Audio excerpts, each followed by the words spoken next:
Okay, I guess we can start. So, Runboat. First, I want this session to be interactive, so if you have any questions, don't hesitate to interrupt. We have half an hour, that should be enough to discuss a little bit. So, Runboat, what is it?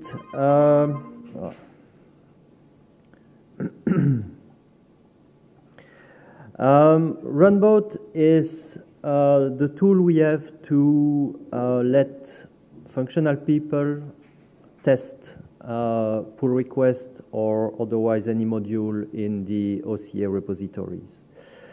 For those of you who were there before, it's replacing Runbot with the tool that was created by Odoo itself.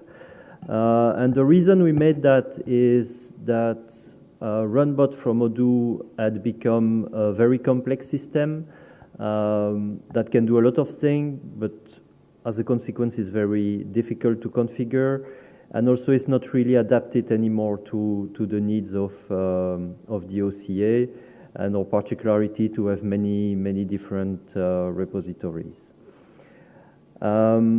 So what it does is that for each commit, basically, that you do in any OCA repo, whether it is on one of the main branches from 10 to 16 now, or on a pull request, it's basically creating a new Odoo environment with a database, file store, everything. It pre-installs everything, and then it stops it.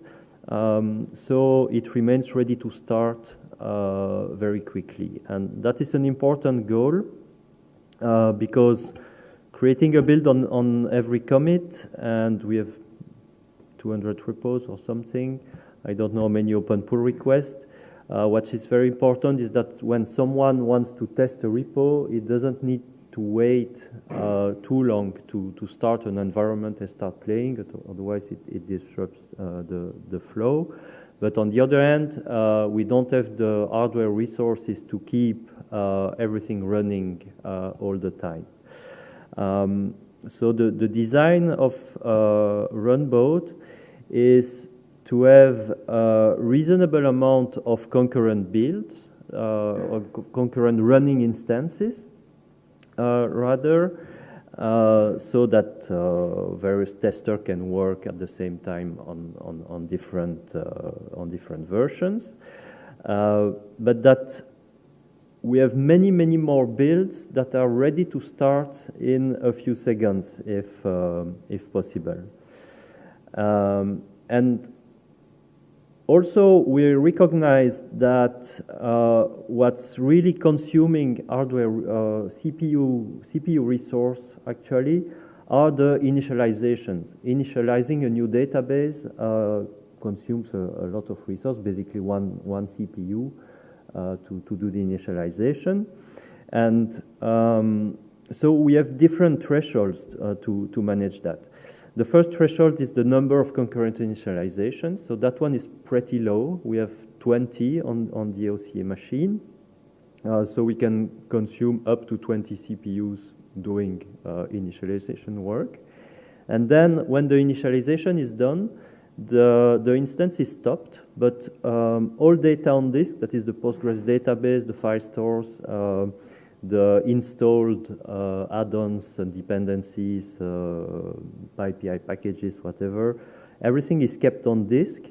So when someone comes and wants to start an instance, it can really start very quickly because the initialization has been done, the database is ready, and it can start.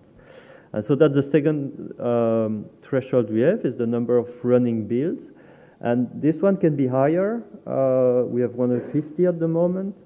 And it can be higher because usually the testers don't do a lot of very intensive activity. And for that, we can have many concurrent users. And then we have the total number of standby builds that are stopped. They don't use RAM nor CPU, but they use disk space. And for that, the limit is the size of our disk. And for the disk we have at the moment, we have a limit of 7,500 builds for 3.5 terabytes disks. So that gives you an idea of what we can do with a single machine with 32 cores, 64 gigabyte RAMs, and a big disk. So if you want to run your own instance of Runbot, that gives you an idea, and everything is tunable, but that gives you an idea of the constraints that you have to size the system. So I don't spend too much time with me. I work at Axon. We do quality open source projects, board member of the OCA, and I'm also a pip maintainer, so I'm involving myself in the broader Python community. So this is the user interface. You need to know the URL to get the builds. We don't have a nice entry point. We could add it eventually. So if you type that, you are greeted with a screen where you have a little card for each build. And based on the color, you can see if the build is running. It's written started and it's green. Or when it's blue, it means it is ready, but it's stopped. So then you have the start button where you can start it. And when it's gray, it means it's initializing, so that is creating and installing the module on the database. And when it's red, it means that there's been an error during the initialization, so you cannot start it. And so you have links to view the initialization log. So when you look at that, you can see everything that was done to initialize the dependencies and create and install the module on the Odoo database. The log is when it started. You can see the normal Odoo log of a running instance. And then you have the live button to access basically the login screen where you can log with admin.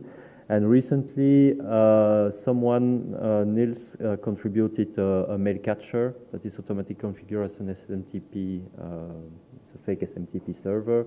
So you can see outgoing mails that are captured in that, which is very nice to test add-ons that rely on the mailing system of Odoo.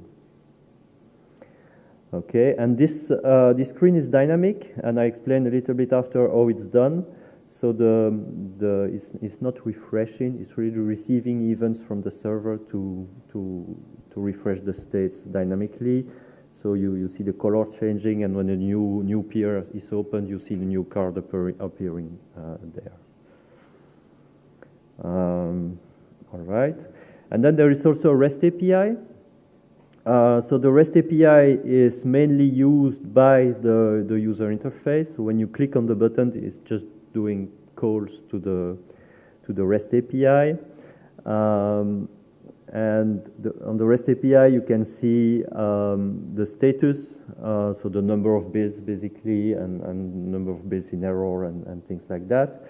You can have the list of repos, the list of builds, and for each of them, there are parameters to query the list of builds for any given repo or any given running branch or things like that.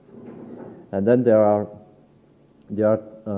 things to trigger a new build on a branch, on a pull request. These are a little bit protected, so you cannot launch them from there because they are normally triggered by GitHub webhooks automatically. But all the rest, if you go to that URL, you can access them and you can use the API for whatever you need. It's open.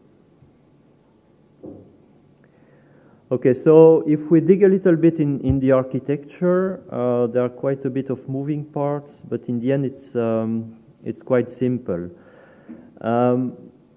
The first thing we have is so where should I start? Yeah, all the builds are running in a Kubernetes cluster. The reason we use Kubernetes is that it's pretty easy to deploy resources and to let the cluster manage the resources and doing the deletion, for instance, of the resource when we know we don't need them. compared to other solutions. Of course, Kubernetes is not strictly required. We could do that just with Docker or whatever. But the resource management part of Kubernetes is pretty useful for this use case. In this situation, we have a Postgres database that is running outside of Kubernetes. The choice here is to have a single Postgres instance that is shared by all the builds. In terms of resource consumption, it's the best we can have. We could also imagine to have each build running its own Postgres database, but it would consume more resources. In this case, we optimize a little bit the CPU and RAM usage, and we also have a single disk volume for Postgres. But if you like, nothing prevents you to deploy Postgres inside Kubernetes, or even adapt what Runboat deploys to deploy one Postgres per build, if you like.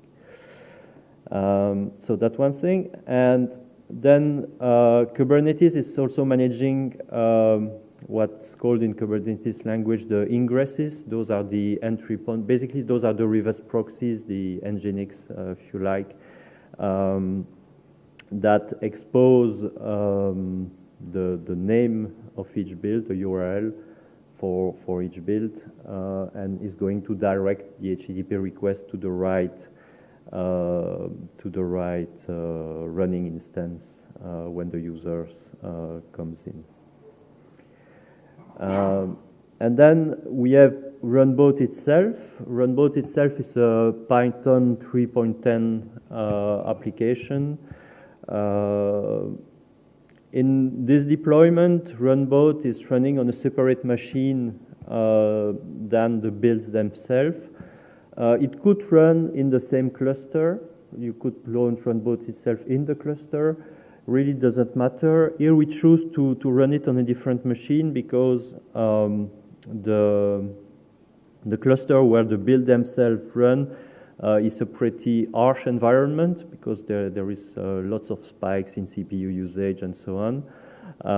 And so we want to have Runboat itself, which is a little bit protected of the aggressive environment where all the builds are running. And so the choice was to make it run on a different machine. And it's not even running inside Kubernetes. It's not necessary because all it does with the cluster is use the REST API of the cluster itself. So for those who know a little bit about Kubernetes, it uses the kubectl command, which is a command line as command to do some operations. And some other operations are done using the HTTPS REST API of Kubernetes. And what's also very nice about Kubernetes is that there is what is called a watch API. So you can connect to a cluster and listen to events on different kind of resources. And that's what allows us to make Runboat actually react to events in the cluster and provide a dynamic user interface. Because when, for instance, you run the trigger service to start a new build, what Runboat is going to do is that it's creating a new deployment in Kubernetes. So it's sending a bunch of configuration files to Kubernetes saying, I want to start a new instance. And then there is another thread in Runboat that is listening to events, that's detecting, there is a new deployment. And then Runboat maintains an in-memory database of all the deployments that are running in the cluster that gets updated from events that's coming from the cluster. So an event that says there is a new deployment, there is one, I added to my database. Then you can have an event saying that a deployment has started, is updating the status in its in-memory database. Stopped, and so on and so on. And so from these events, it can display the new status on the user interface, but it can also react on such events, saying, okay, I have reached my thresholds of maximum running build, so I need to stop the oldest running build. So it's all event-driven, and there is no database for Runboat itself. So that's one thing that makes it very robust, because since it doesn't have a database, if you stop Runboat and then restart it, it will just start listening to the cluster and receiving notification about what is deployed in the cluster. So in a sense, the only database we have is the database of the cluster itself. So there is no synchronization issue, for instance, between Runboat and the cluster, because the only database there is the cluster. And in case there would be a synchronization issue, it's never happened so far, just need to restart the Runboat and we'll resynchronize with the status of the Kubernetes cluster. And then this user interface, it's just basically a web page with small web components. And this user interface is also listening to events coming from Runboat. So when there is an event coming from the cluster, the event is a little bit transformed, but it is sent to clients with what's called, it's an HTTP standard, which is called server-sent events. So it's a mechanism for a browser to receive events from a server. So there too, it's completely event-driven. In the browser, there is no database. It's just an HTML page with components. But when it's receiving an event saying, oh, there is a new job, it's looking at the page, if it's finding an element with that ID, and if not, it's creating a new card in the page. And then when there are new events saying a job is starting, a job is stopping, it's looking the HTML element with the same ID and updating the state, which drives the color with CSS and so on. So there again, it's fully event-driven, and it's also pretty simple from an architecture point of view. So what else do we have? Well, it's integrated with GitHub, of course. So when you have a new commit or a pull request, there is a webhook configured in GitHub that is basically calling the Runboat instance /webhook/GitHub to say, oh, something is happening, so it's capturing the event and deciding what to do based on the webhook. But basically, the only thing it decides is that, well, it's a new commit, so I'm going to create a new build. And Runboat is also using the GitHub API to update statuses on pull requests and commit. So on the commits or the pull request, you get the link to Runboat in GitHub. And so that is also happening when Runboat receives an event, is pushing the information to GitHub with the GitHub API. And then, of course, to start a deployment, there is a job that is basically doing a Git clone of the repository to start the installation of a build. Okay, so that's the general architecture. And I can give you a brief overview of the source code. So basically what we have in the source code is the database. That's the in-memory database which keeps the lists of existing jobs. It's a SQLite database fully in memory, so it's not persisted on disk, as I said. And it's used to when the clients come, say, give me all the builds of that branch, it's doing a query on that database. But it's also used to determine, for instance, the oldest running job that we want to stop when we reach the limit, or the oldest job that have been created that we want to delete when we reach the 7500, for instance. Other things we have the API. So the API is written with fast API, so it's pretty simple and easy to read. So that's the REST API. And then we have the controller itself. So the controller itself, it has all these little threads running, so different watcher actually. So there is one that watches deployments to update from Kubernetes to update the database. One that starts initialization job. It's basically a queue of new deployments that have been created and that needs to be initialized. The cleaner thread is basically monitoring how many running builds there are, and if there are too many of them, it starts sending cleanup jobs to drop the database and then delete all the Kubernetes resources to free the volumes and so on. One thread that's going to stop the oldest running builds and so on and so on. And one very important part that I want to explain a little bit is that actually Runboat, the Runboat Python code, doesn't really know that it's deploying Odoo.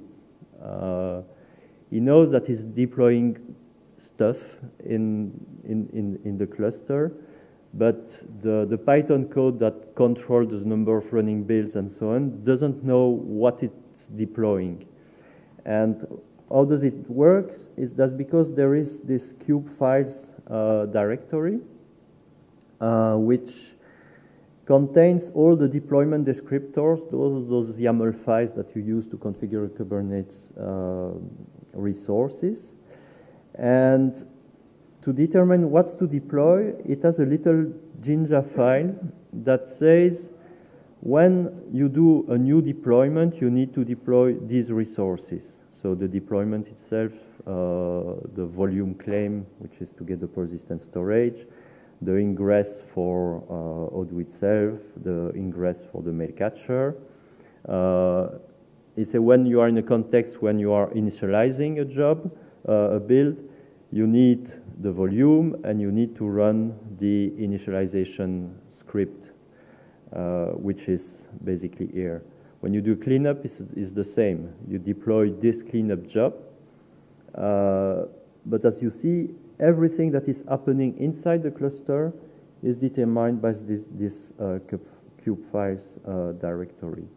So this means that if you want to use Runboat for your own needs, like you want to deploy with a specific image or specific configurations, or even additional pods inside your deployments, you can totally do that by cloning this kube files directory and starting Runboat by saying, instead of your own one, use this directory of kube files.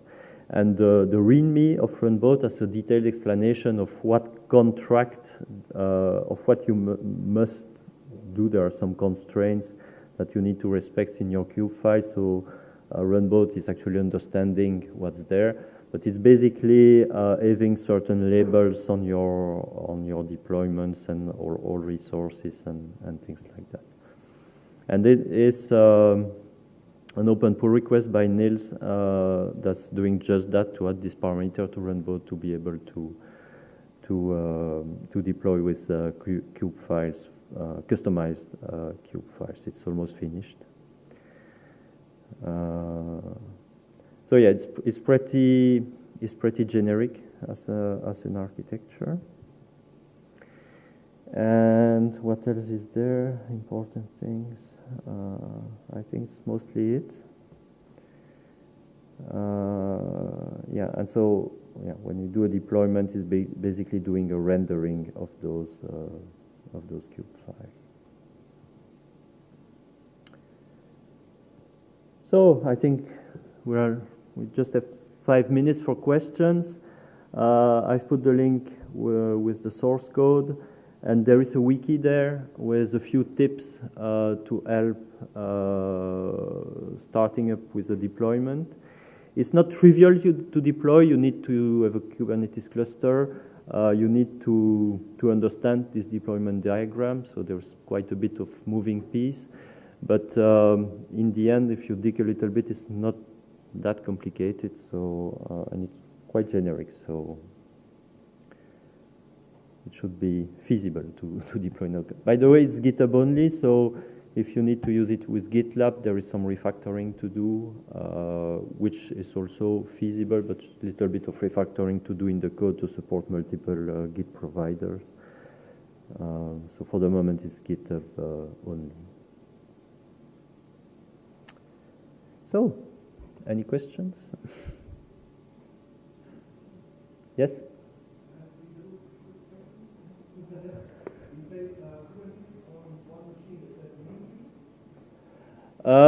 It's micro Kubernetes from Ubuntu. Yeah.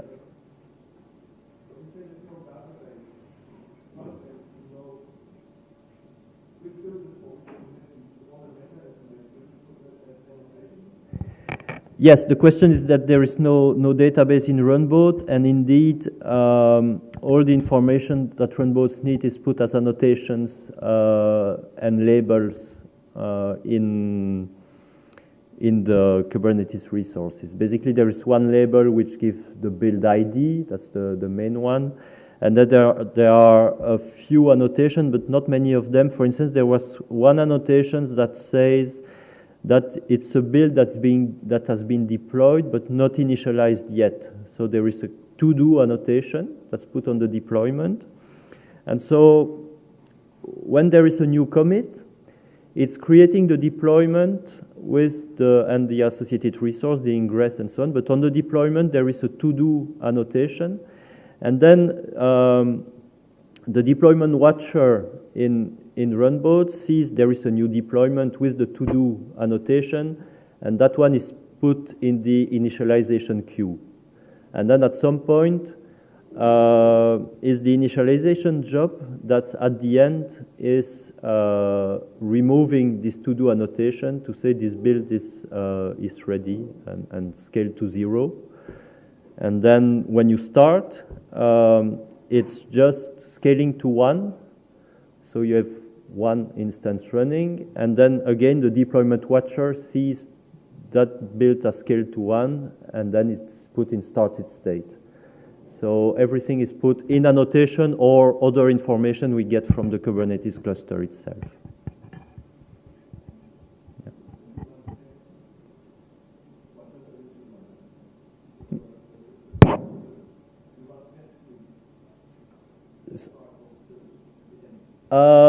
No, we don't run tests, because for that we have we just do the normal installations of Odoo modules. Running tests is done on GitHub Action, and so there is no need to do the test again on this. But you totally could, if you like to, in your own deployment, to have test enabled in your initialization script. It will just work, because if that fails, the build will be red, and you can use it as CI if you want to. Yeah. But in OCA we don't do that, because we have the GitHub Actions, and we don't want to overload this machine with too much test. Yeah. Can you go back to the UI? Yeah. So you mentioned the colors, but is there any significance to the rows or columns or? Oh yes. Each row is either a branch or a pull request. So you see on the first row here, everything is from the 14.0 branch. And then below you see pull requests. So we put the branches first. Or here I'm showing only the what concerns the 14 branch.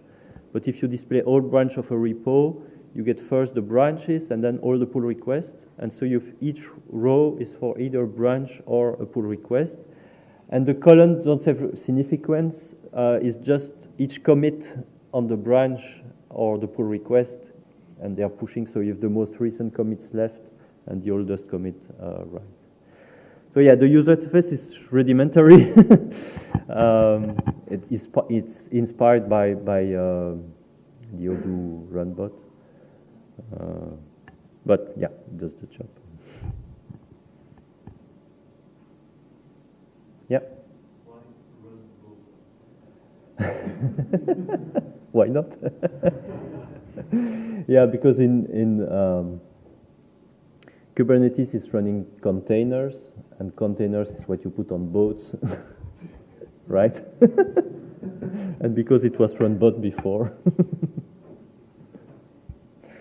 didn't spend too much time to find a name.